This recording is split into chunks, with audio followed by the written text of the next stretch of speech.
හොඳයි. 45x වර්ගය ඍණ 125.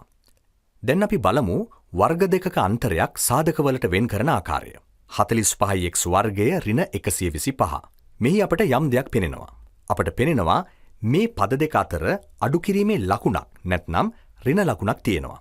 අපට පෙනෙනවා මෙය a වර්ගය ඍණ b වර්ගයේ සමානයි a ධන b a ඍණ b ආකාරයේ ගන්නා බව. දැන් අපි බලමු මෙහි සාධක සොයන්න. මෙම 45 පූර්ණ වර්ගයක් නොවන අතර 125ද පූර්ණ වර්ගයක් නොවන බව පැහැදිලි. මේක වර්ග දෙකක අන්තරයකට වඩා ටිකක් වෙනස්. නමුත් 45 සහ 125හි විශේෂත්වයක් තියෙනවා. එනම් 45ට සහ 125ට පොදු සාධකයක් තිබෙනවා. එම පොදු සාධකයේ වෙන් කළ පසු මේ වර්ග දෙකක අන්තරයක් බවට පත් වෙනවා. දැන් අපි පොදු සාධකයේ 5 ඉවතට ගනිමු. 5 ඉවතට ගත්තහම 45x වර්ගයට පස්වරක් 9ක් තියෙනවා. එනම් 45x වර්ගයේ 5න් බෙදූ විට 9x වර්ගය. අඩු කිරීම 125 5න් බෙදූ විට 25යි.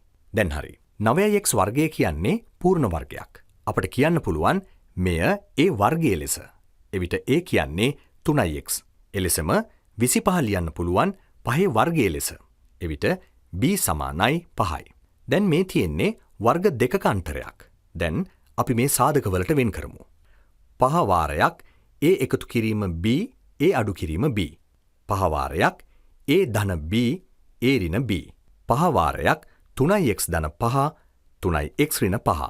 45x වර්ගය ඍණ 125ට සමාන වෙනවා.